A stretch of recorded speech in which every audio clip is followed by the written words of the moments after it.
네, 지난주에는 말씀 나눔을 시작하면서 기독교인들이 시위를 하면서 이스라엘 국기를 흔드는 나라, 그런 유일한 나라에 대해서 이야기를 나누는 것으로 시작했었는데요. 오늘은 우리나라에서 차별에 찬성하는 거의 유일한 종교 집단에 대한 이야기를 나누면서 말씀 나눔을 시작하려고 합니다. 차별금지법 혹은 국가인권위원회법, 그리고 각 지방자치제의 인권조례를 반대하시는 분들이 있습니다. 그리고 숫자로 보면 한국 기독교의 다수이신 것으로 보입니다. 숫자가 많다 보니 정치적 영향력을 행사하고요. 그리고 그 지방자치단체의 의원들이나 단체장들도 그 압력을 무시하지 못합니다. 그래서 그분들이 열심히 전화하고 열심히 이렇게 영향력을 행사해서 서울 광진구, 대전시, 충청남도, 충남 계룡시, 전북 장수군, 그리고 경기도 고양시, 그리고 충북 증평군 등지에서 인권조례안이 철회되거나 인권조례가 폐지되었습니다. 이것은 대단한 일이 아닐 수 없습니다. 근데 이분들이 모든 형태의 차별을 찬성하는 것은 아닙니다.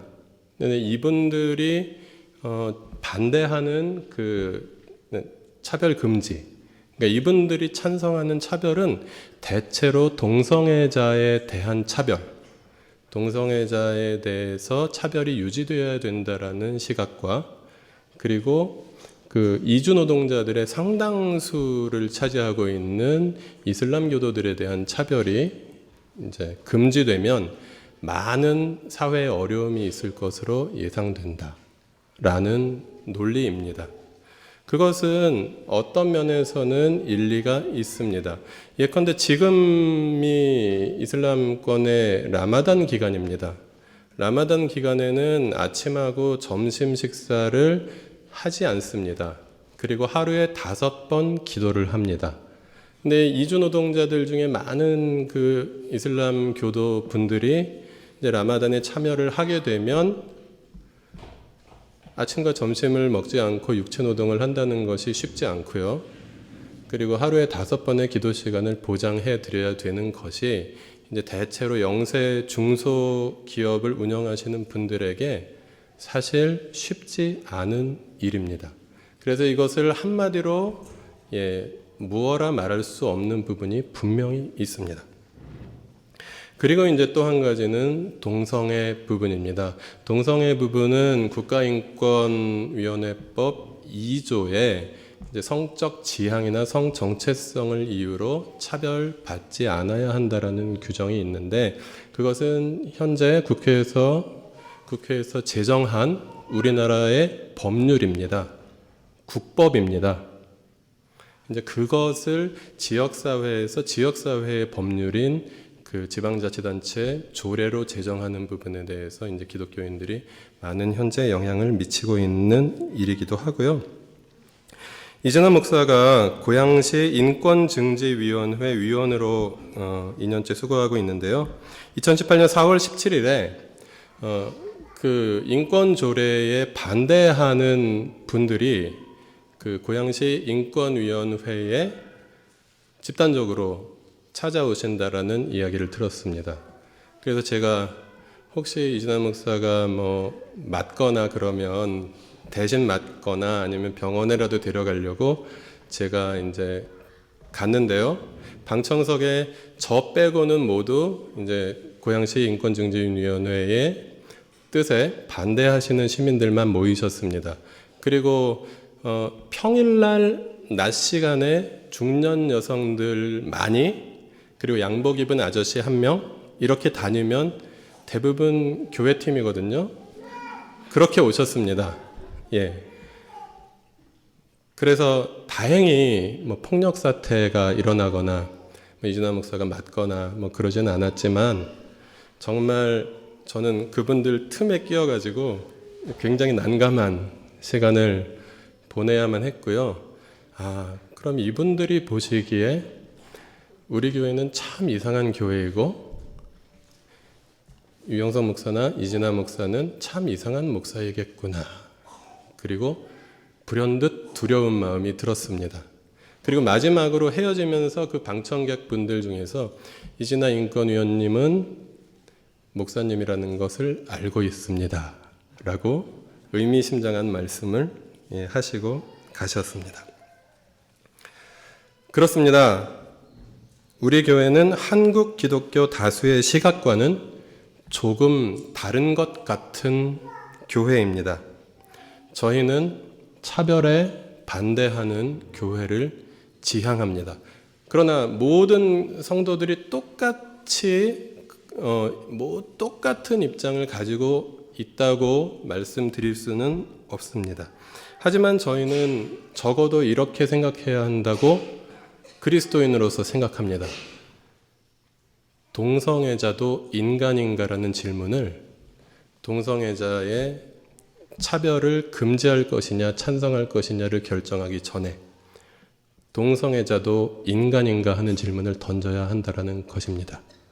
동성애자도 하나님께서 지으신 하나님의 형상을 따라 지음받은 사람이 맞다면 우리가 동성애에 대해서 어떤 입장을 가지고 있든 그분들이 사회 속에서 그리고 법적으로 최소한의 기본권은 똑같이 누릴 수 있는 것이 합당하다라고 생각해야 되지 않나 하고 조심스럽게 생각하는 것이죠. 동성애자가 인간이라면 그들이 우리에게 있어서 때로는 걱정스러운 마음이 들게 하기도 하고 때로는 불쾌감이 들기도 하고 어떤 분들은 아무 문제 없이 받아들일 수 있다고 하더라도 그 입장에 상관없이 인간이라면 인간으로서 보장받아야 되는 존중받아야 되는 인권이 있다라는 말씀인 것이죠. 예를 들어서 지금 감옥에 계시는 이명박 피고인이나 박근혜 피고인이 감옥에 있다고 해서 함부로 국가가 그분들을 끌어내서 재판에 세우거나 끌어내서 어떻게 검찰이 취조하거나 그렇지 않습니다.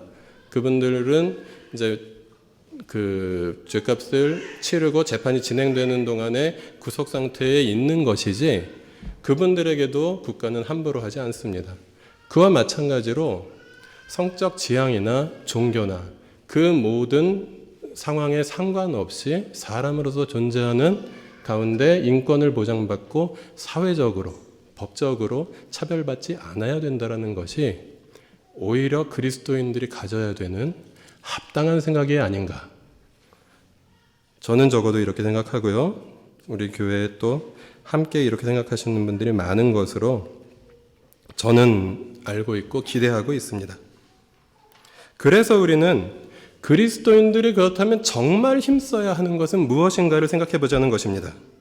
그것은 성경이 강조하는 바를 강조하고 성경이 힘써 행하라는 바를 힘써 행하는 것이 우리 그리스도인들의 삶이 되어야 한다는 것입니다. 예컨대 동성애요. 성경을 보면 구약 성경에는 현대 사회의 동성애와 비슷한 상황 속에서 동성애를 설명하는 구절이 거의 나오지 않습니다. 2016년 6월 12일에 제가 이 자리에서 했던 말씀 나눔 교회 홈페이지에 올라가 있으니까 혹시 복습이 필요하시거나 하신 분들은 확인해서 다시 한번 보시기 바랍니다. 구약 성경에는 현대 사회의 동성애와 대응하는 구절이 거의 나오지 않고요. 대부분 그 이방신들의 이방 제사와 관련되어 있습니다. 근데 신약 성경에는 현대 사회의 동성애와 대응하는 구절이 일부 나옵니다. 그 대표적인 예가 로마서 1장 그리고 고린도전서 9장 등에 나오는데 저는 제가 공부를 열심히 하지 않아서 그런지 이 두 군데 이외에 동성애를 금지하는 구절을 찾아볼 수 없었습니다. 그리고 동성애를 거론하는 신약 성경의 구절들은 동성애가 어떤 독립된 사상을 가진 독립된 문단 속에 존재하는 것이 아니라 세상에 있는 여러 가지 죄악들을 열거하면서 그 중에 하나로 동성애를 이야기합니다. 그렇다고 해서 제가 동성애는 성경이 죄로 여기지 않는다라고 말을 하려고 하는 것이 아닙니다. 다만 동성애를 어떤 독립된 사상이나 사상 단위를 가진 어떤 독립된 문단 속에서 집중해서 다루고 있지 않고 동성애는 세상의 여러 죄악들 중에 하나로 다루고 있다라는 것입니다. 즉 동성애는 성경에 빈번하게 일단 나오지 않고요. 그리고 동성애가 나오는 부분에서도 심각하게 다루어지고 있지 않다라는 것입니다. 결론적으로 말씀드리면 성경은 동성애를 다루고 있기는 하지만 거의 다루고 있지 않습니다. 그리고 분명히 언급되고 있긴 하지만 특별히 강조되고 있지는 않습니다. 그렇다면 성경에 거의 다루어지지 않고 있고 그리고 성경에 다루어지긴 하고 있지만 특별히 언급되지 않는 부분에서 우리가 뭔가 반대 운동을 하거나 뭔가 그런 것들을 이 사회에서 없애기 위해서 뭔가 운동을 해야 된다면 그것과 함께 열거되어 있는 이 세상의 모든 죄악들에 대해서 똑같이 반대 운동을 열심히 해야 된다는 것입니다. 그런데 우리가 이 세상의 모든 죄악을 다 반대하면서 그렇게 어떤 사회운동을 벌일 수 있는 여력도 없거니와 시간도 없고 능력도 없지요. 그렇다면 성경이 강조하는 바를 따르는 것, 그래서 성경이 강조하는 바가 무엇인지를 생각해보고 성경이 강조하는 바에 먼저 우리의 우선순위를 두는 것이 맞다라는 말씀입니다. 그럼 성경이 강조하는 바는 무엇인가? 성경의 중심 사상이 무엇인가? 그리고 성경에 말씀하시는 그리스도인들은 어떤 삶을 살아야 하는가? 그리고 사회 속에서 무언가 운동을 한다면 어떤 운동을 해야 하는가? 거기에 대해서 먼저 성경의 중심 주제에 해당하는 그 부분을 파악하고 그리고 그것에 먼저 우리가 힘을 쓰는 것이 맞다라는 것이죠. 그렇다면 성경이 강조하는 것은 무엇일까요? 신약 성경의 핵심 정신은 예수님의 가르침이고요. 그리고 예수님께서 신약 마태복음 22장 37절부터 39절까지 이렇게 가르치셨습니다. 같이 읽어보실까요? 예수께서 그에게 말씀하셨다. 내 마음을 다하고 내 목숨을 다하고 내 뜻을 다하여 주 너의 하나님을 사랑하려라 하셨으니 이것이 가장 중요하고 으뜸가는 계명이다. 둘째 계명도 이것과 같은데 내 이웃을 내 몸과 같이 사랑하여라 한 것이다. 이 두 계명의 온 율법과 예언서에 본 뜻이 달려 있다. 예수님께서는 신명기 말씀을 인용하셔서 하나님 나라 백성들이 순종해야 하고 힘써서 지켜야 할 계명이 무엇인지를 딱 두 가지로 요약해 주셨습니다. 하나님을 사랑하라. 그리고 내 이웃을 사랑하라. 그리고 구약 성경의 핵심 사상을 담고 있는 구약의 39권 중에 핵심적인 책이 신명기입니다. 구약 전체를 관통하는 사상을 담고 있는 것이 우리가 지금 힘들게 묵상하고 있는 신명기인데 그 신명기 정신의 요약 그리고 예수님께서 그 마태복음 22장에서 가르친 말씀 그 말씀의 정신이 고스란히 들어있는 부분이 10장이었습니다. 그래서 오늘은 10장을 본문으로 성경이 강조하는 바를 그리스도인들이 따라서 순종하고 그리고 삶의 열매를 맺으려면 어떻게 해야 하는 것인지 함께 생각해 보고자 하는 것입니다. 먼저 신명기 10장 14절부터 16절까지는 우리들 하나님 나라의 백성들 혹은 그리스도인들이 하나님의 사랑을 받은 사람들이다.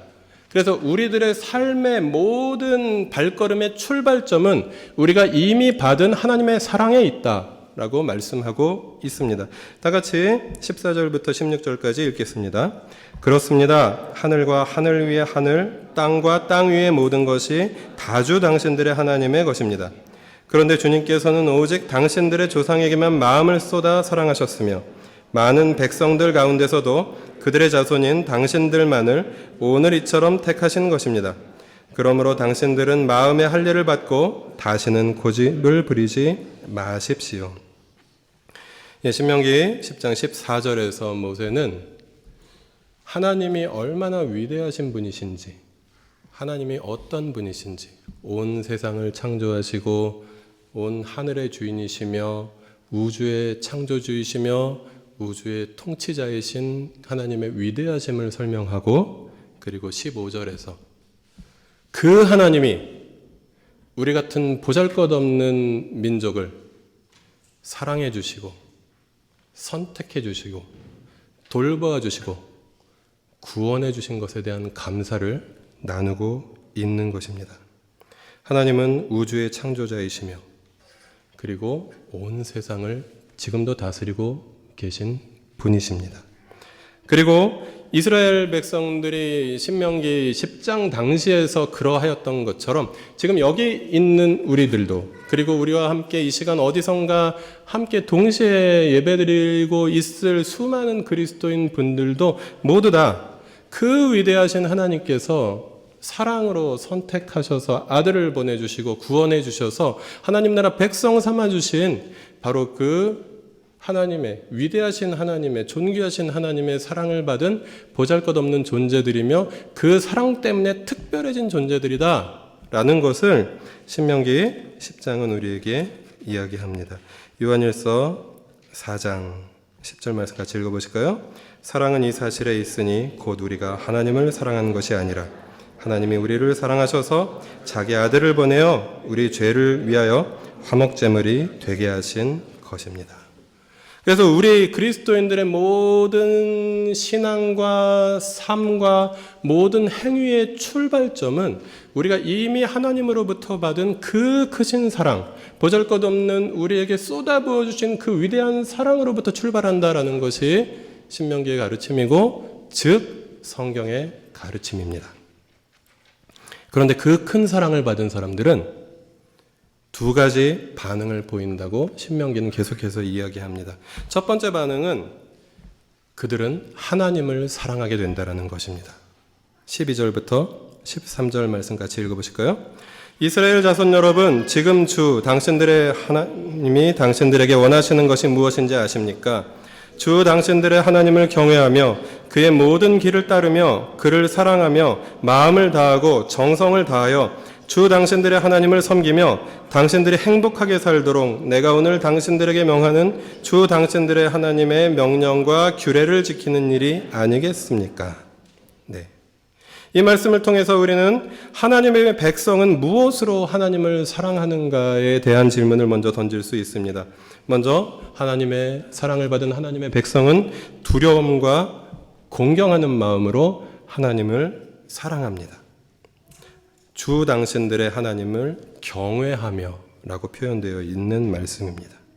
그리고 이어서 말씀은 그의 모든 길을 따르라 말씀하십니다. 우리는 하나님의 사랑을 받은 사람들로서 하나님을 우리가 사랑하는 방법은 그냥 감정적인 어떤 사랑 정도가 아니라 하나님의 모든 길을 따르는 사랑, 그리고 하나님과 동행하는 사랑이다 라고 신명기는 설명하고 있는 것입니다.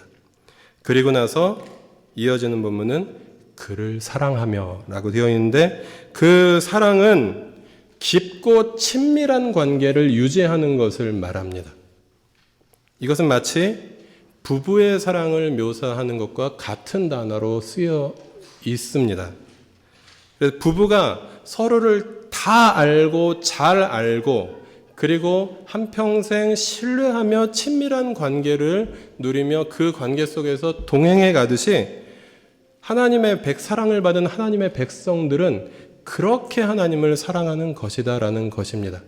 이따금씩 예배 시간에만, 이따금씩 말씀 묵상을 하는 시간에만 하나님께 사랑을 고백하는 것이 아니라 온전히 하나님과의 깊고 친밀한 관계 속에 거하는 그 사랑의 관계를 누리는 삶, 그것이 하나님의 사랑을 받은 사람들이 마땅히 살아갈 수 있는 삶이다라고 성경은 가르치고 있는 것입니다.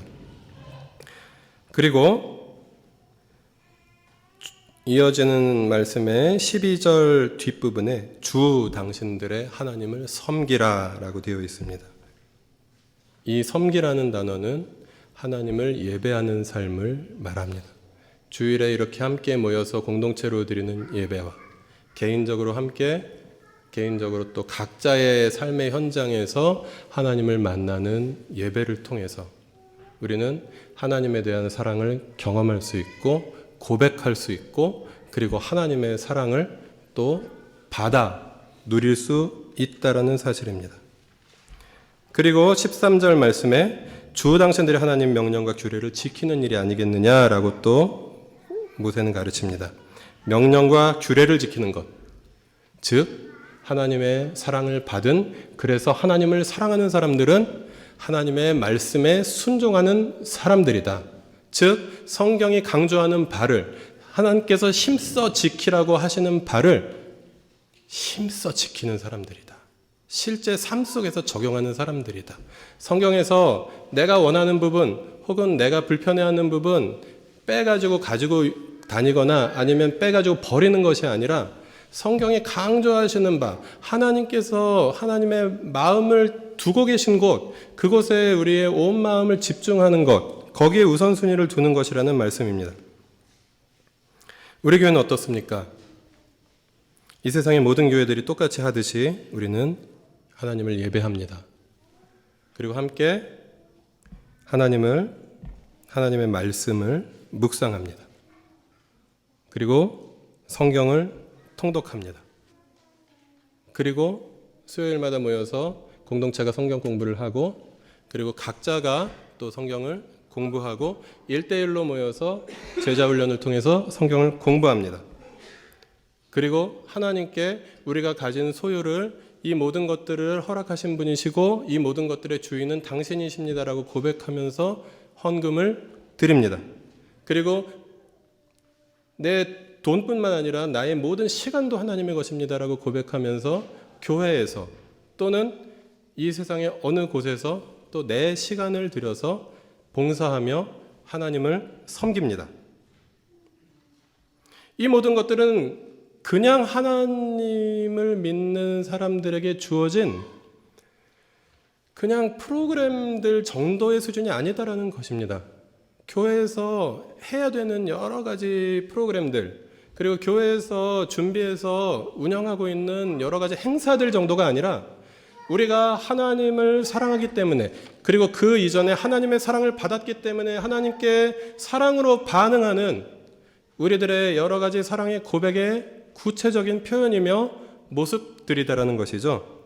이런 것들 속에서 우리가 계속해서 하나님을 사랑하는 것에 계속해서 더 많은 시간과 더 많은 정성을 들이면서 오늘 성경의 본문이 말하듯이 어떻게 하나님을 사랑하라고 말하냐 하면요, 12절 뒷부분에 이렇게 말합니다. 마음을 다하고 정성을 다하라 라고 말씀하십니다. 마음을 다하고라는 말은 뜻과 의지를 다해서, 그리고 하나님께서 우리에게 허락하신 지성을 사용해서, 또 하나님께서 우리에게 허락하신 감성을 사용해서 하나님을 사랑하라는 말입니다. 그리고 이 단어는, 이 마음이라는 단어는 심장으로 번역도 가능합니다. 그래서 시편 103편 같은 본문에서 내 속에 있는 것들아 다 주 여호와를 찬양하라 라는 고백처럼 우리 안에 있는 모든 장기들까지, 우리 몸에 있는 신체의 모든 부분까지 온전히 하나님을 사랑하고 하나님을 찬양하고 하나님을 높여드려라 라고 성경은 말하고 있는 것입니다. 우리는 온 마음으로 마음을 다해서 하나님을 찬양하고 사랑하고, 그리고 이어서 정성을 다하라고 말합니다. 정성을 다하는 것은 영혼을 다한다는 말입니다. 영혼을 다한다라는 것, 생명을 다하는 것이고 목숨을 다해서 하나님을 사랑하라. 온 영혼과 온 마음으로. 그래서 우리가 구체적으로 할 수 있는 여러 가지 일들 가운데 예배, 말씀 묵상, 성경 통독, 성경 공부, 헌금, 봉사 이런 모든 것들이 안 하면 안 되니까, 아니면 목사가 시키니까, 아니면 가정교회 가족들이 함께 하기로 약속했으니까 그래서 하는 분들도 훌륭한 분들인데 그 정도가 아니라 온 마음과 정성을 다해서 하나님을 사랑하는 사랑의 고백이 되어야 한다는 것이고요. 그렇게 되어갈 때 처음에는 조금씩 처음에는 의무감으로 시작하더라도 그것이 계속해서 나의 삶의 일부가 되고 그것이 점점 더 확장돼서 나의 삶의 전부가 되어갈 때 우리의 하나님을 향한 사랑은 점점 더 커져간다라는 것입니다. 받은 사랑이 많으니, 받은 사랑이 크시니 우리가 점점 더 크게, 깊이, 뜨겁게 하나님을 사랑하는 것이 어찌 당연하지 않겠습니까? 우리 모두 함께 그렇게 하나님을 사랑해 가라고 오늘 본문은 말씀하십니다. 그래서 우리가 함께 살펴본 바와 같이 이 우리가 하나님을 사랑하는 사랑에는 율법주의와 형식주의가 개입될 여지가 없습니다. 온 마음으로 온 영혼으로 하나님을 사랑하는 사람들에게 억지로 혹은 남에게 보이기 위해서 혹은 그렇게 하지 못하는 사람보다 더 우월감을 느끼기 위해서 하는 그런 어떤 사랑의 고백은 있을 수 없다라는 것입니다. 마태복음 15장 8절 9절에서 예수님께서 이사야 29장 13절을 인용해서 말씀하시는 것처럼 이 백성이 입술로는 나를 공경해도 마음은 나에게서 멀리 떠나 있는 그런 모습의 종교 행위는 하나님을 향한 사랑이 아니다라는 것이고 그것은 하나님의 사랑을 경험한 사람은 할 수 없는 일이다라는 것입니다. 그래서 우리는 진심으로 온 영혼으로 온 마음으로 하나님을 사랑할 수 있는 사람들이고 그 사랑은 구체적으로 표현되는 것이고 그것은 억지로 되지 않고 우리에게 자발적으로 우러나오는 하나님에 대한 사랑의 반응이다라는 것이고요. 그것이 하나님의 사랑받은 사람들의 자연스러운 반응이다라고 그리고 마땅히 해야 하는 반응이다라고 모세는 신명기 10장을 통해서 말씀하십니다. 그리고 이제 17절부터 19절까지 같이 읽어보실까요? 이 세상에는 신도 많고 주도 많으나 당신들의 주 하나님만이 참 하나님이시고 참 주님이십니다. 그분만이 크신 권능의 하나님이시요 두려우신 하나님이시며 사람을 차별하여 판단하시거나 뇌물을 받으시는 분이 아니시며 고아와 과부를 공정하게 재판하시며 나그네를 사랑하셔서 그에게 먹을 것과 입을 것을 주시는 분이십니다. 당신들이 나그네를 사랑해야 하는 것은 당신들도 한때 이집트에서 나그네로 살았기 때문입니다. 그래서 신명기의 구조는 이렇습니다. 우리가 하나님의 사랑을 받았다. 그 큰 사랑을 받았으니 우리는 하나님을 사랑한다. 그리고 우리는 사람과 사람이 공동체를 이루며 그리고 우리 주변의 약자들에게로 그 사랑이 흘러가며 사람을 사랑하게 된다라는 말씀입니다. 그래서 하나님의 사랑을 받은 사람들의 두 번째 반응은 서로 사랑하는 것이며 이웃을 사랑하는 것입니다. 서로 사랑 부분에서 건강한 신앙 공동체의 중요성을 우리는 다시 한번 발견합니다. 우리 교회가 힘쓰는 이 가정교회라는 형태의 이 소집단으로 그 가정교회 하나하나가 6개의 가정교회 하나하나가 작은 그러나 어엿한 교회다라고 고백하면서 함께 주말을 보내고 함께 서로 또 온라인으로 연결되어서 서로 상황을 주고받으며 서로를 위해서 기도해주고 또 함께 삶을 나누고 그리고 심지어는 모여 살아가고 이제 그런 모든 과정들이 그리스도교 신앙은 혼자서 할 수 없다고 우리에게 가르치시는 성경의 말씀을 따르는 것입니다.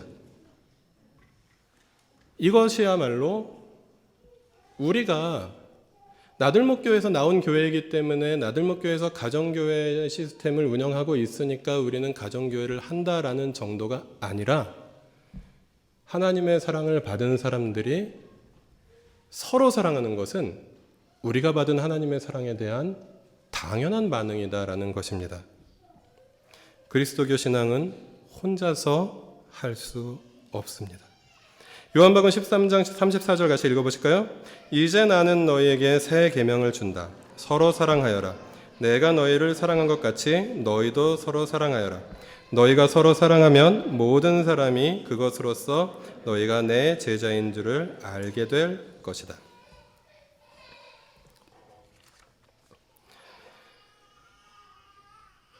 그렇습니다. 우리가 서로 사랑할 때 하나님께서 우리에게 주신 사랑을 우리가 받은 사람이라는 사실을, 그 사랑 안에 자라나는 사람이라는 사실을 이 세상 모든 사람들이 우리가 사랑하며 살아가는 모습을 보면서 알게 될 것이다라고 그렇게 예수님께서는 또 말씀하고 있습니다. 우리 교회는 진입장벽이 조금 있는 것 같습니다. 지금도 자주 뵙지 못했던 분들이 한두 가정 정도 같이 앉아 계신데요. 환영합니다. 그러나 우리와 함께 계속해서 하실지 아니 하실지는 모르겠고요. 그리고 너무 부담을 갖지도 마시고 그냥 잘 관찰해 보시고 그렇게 하셨으면 좋겠습니다. 일단 첫 번째 진입장벽은 목사의 설교일 것 같고요. 그리고 또 하나는 어떤 일부에 해당하는 것이지만 사회 문제에 너무 많은 관심을 갖는 교회인 것 같다. 그래서 좀 피곤하거나 또 성향이 좀 안 맞는 것 같다. 이렇게 생각하시는 분들도 계시고, 그리고 큰 진입장벽 중에 하나는 가정교회입니다. 가정교회에서 이렇게 오랜 시간을 보내고 이렇게 깊은 나눔을 하고 이런 것들이 오늘날 현대 문화와 잘 맞지 않기 때문입니다. 그래서 혼자서 이렇게 익명성 속에서 큰 교회에서 편안한 신앙생활을 하시던 분들이 이렇게 작은 교회에서 그리고 오랫동안 공동체 나눔을 함께 하면서 매주 주말을 거기에 우선순위를 두는 것이 사실 쉽지 않습니다. 그러나 성경은 우리에게 분명히 말합니다. 하나님의 사랑을 받은 사람들은 하나님을 사랑하며 함께 그 사랑을 받은 사람들끼리 서로 사랑하며 사는 것이 맞다라는 것입니다. 우리는 적어도 이렇게 말할 수 있습니다.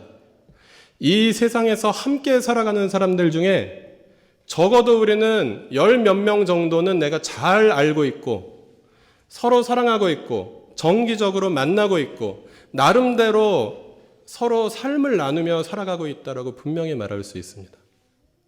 과연 내 주변에 나를 이해하고 함께 하나님의 사랑을 진실하게 나누고 삶을 나눌 수 있는 사람이 과연 몇 명이나 되는지 한번 생각해 보시기 바랍니다.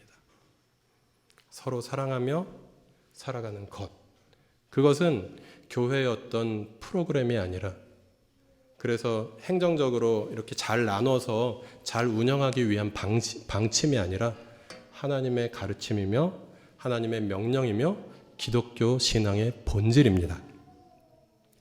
그리고 오늘 본문이 더 분명하게 말해주는 것은 이웃사랑입니다. 오늘 본문은 다시 한번 17절부터 19절 눈으로 쓱 보시면요. 여기 이렇게까지 써 있습니다. 하나님은 사람을 차별하지 않으신답니다. 그러면 그리스도인들이 차별금지법을 찬성하는 것이 맞습니까? 반대하는 것이 맞습니까? 너무 제가 문자적인 해석인가요? 하나님께서는 고아와 과부를 공정하게 재판하시며 뇌물을 받지 않으시며 나그네를 사랑하셔서 먹을 것과 입을 것을 주시는 분이시다. 그래서 너희는 고아와 과부와 나그네를 돌보아라 라고 말씀하십니다. 그래서 이 말씀을 받은 모든 그리스도인들은 사람을 차별하지 말아야 하고 뇌물을 주지도 말아야 되고 받지도 말아야 되고 그리고 사회적 약자들을 무시하거나 외면하지 말아야 되고, 그리고 사랑으로 섬기며 그들의 친구가 되고 이웃이 되고 그리고 가족이 되고 형제가 되어야 된다라고 하나님께서는 기독교 신앙의 대전제가 되는 신명기 10장의 가르침에서 이렇게 말씀하고 계시고요. 그것을 다시 한번 확인하신 것이 예수님의 그 확인이시죠. 마태복음 22장에서 내 이웃을 내 몸과 같이 사랑해라.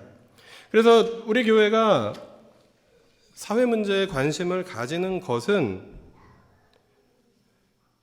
하나님을 사랑하기 때문에, 하나님의 사랑을 받았기 때문에, 그리고 그것이 하나님께서 성경을 통해서 강조하시는 바이기 때문에 순종하는 것이라는 말씀인 것이죠. 그래서 하나님의 사랑을 받은 사람들은 자신들이 살아가는 지역사회에서 혹은 자신들의 살아가는 국가에서 어떤 단위의 공동체에서든 사회의 정의를 실현하는 사람들이다. 그리고 한마디로 사회의 정의라고 요약하지만 인권을 옹호하고 차별을 금지하고 그리고 평화를 위해서 일하고 기도하고 무엇인가 삶을 나누고 그리고 더 약자들의 삶을 위해서 복지에 힘쓰는 사람들이다 라는 것이 바로 우리가 어떤 사회 문제에 특별한 관심을 가진 좀 어떤 면에서 삐딱하거나 어떤 면에서 그런 교회여서가 아니라 이것이 하나님의 말씀이며 하나님의 가르침이며 하나님 사랑받은 사람들의 신명기가 말하는 본질적인 우리들의 반응이어야 한다라는 가르침이기 때문입니다.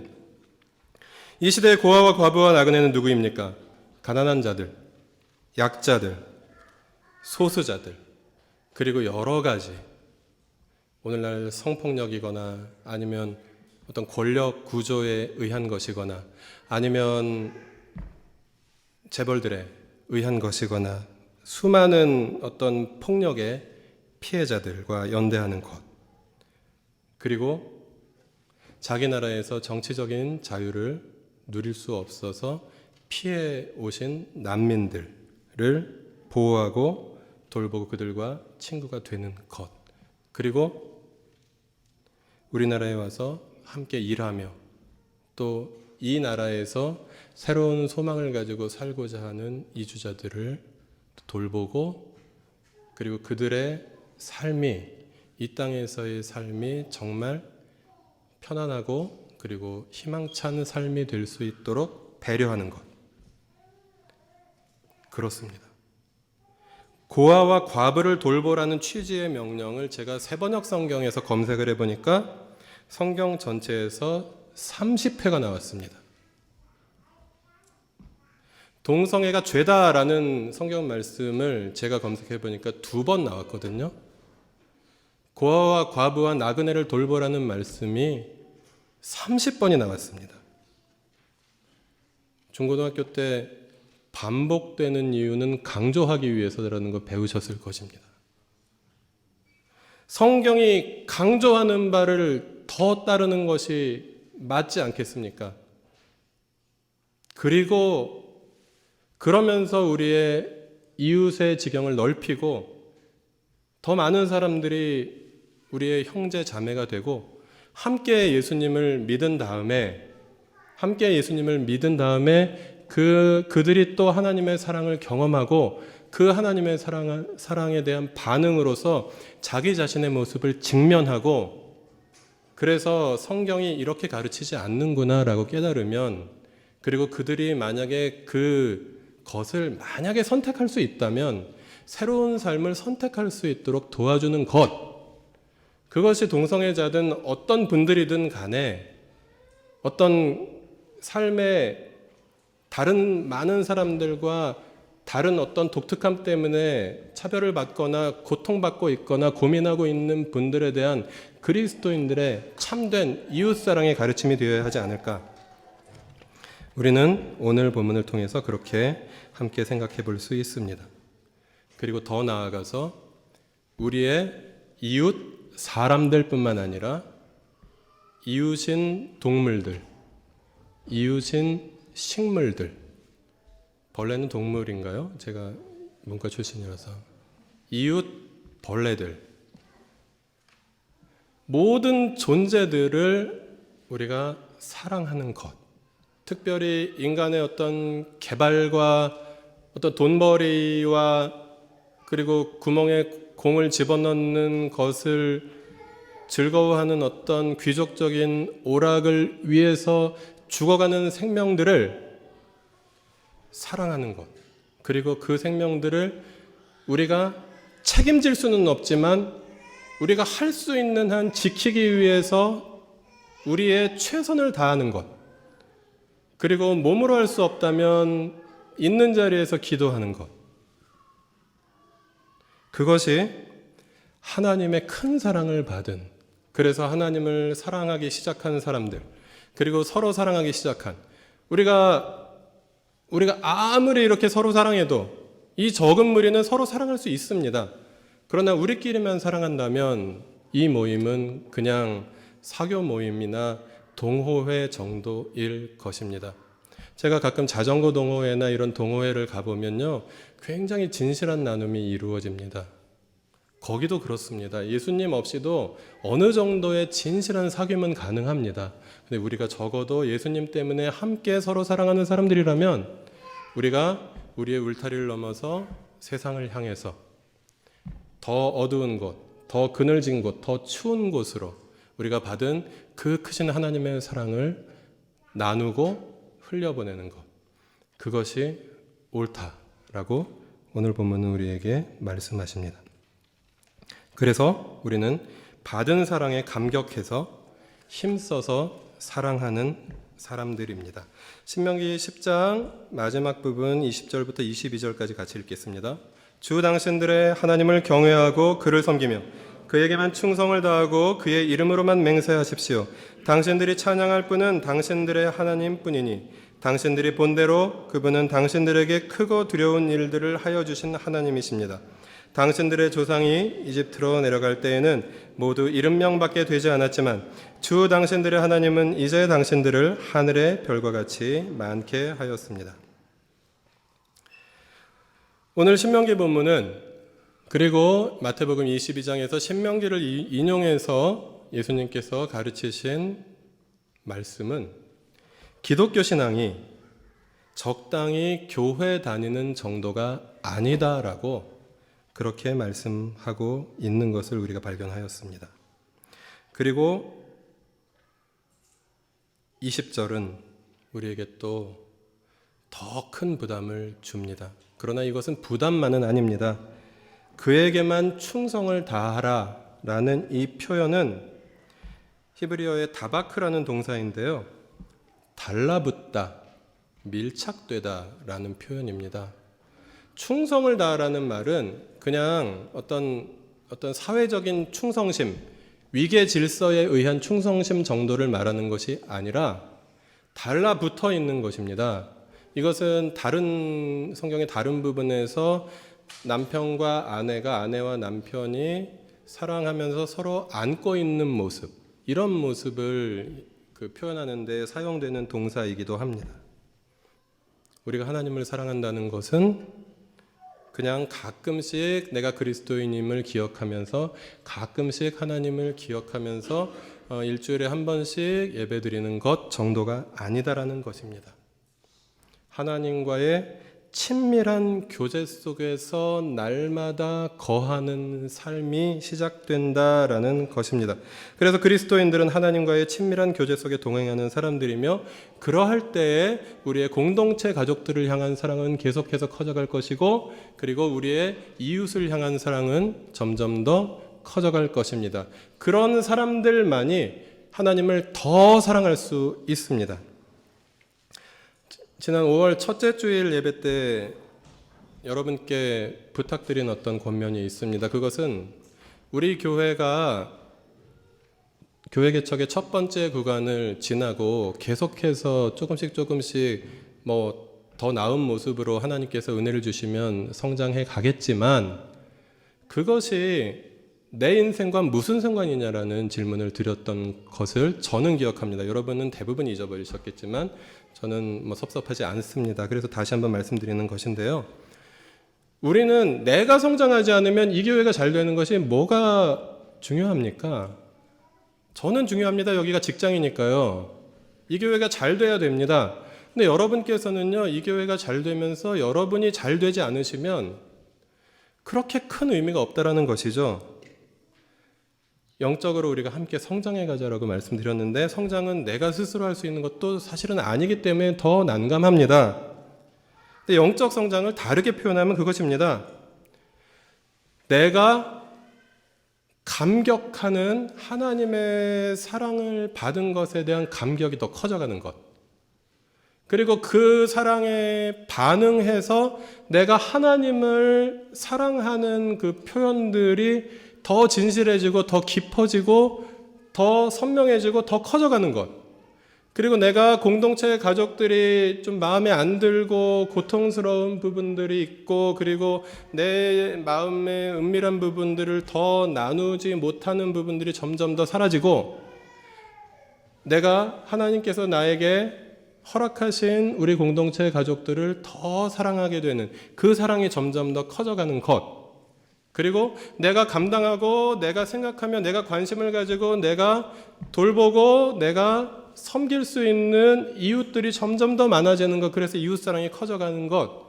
하나님의 사랑을 하트로 우리가 손으로 그린다면 얼마나 크겠습니까? 엄청나게 크겠죠. 근데 우리의 사랑은 작습니다. 근데 이 하트가 계속해서 커져가는 것. 그렇게 생각할 수도 있겠다라는 것입니다.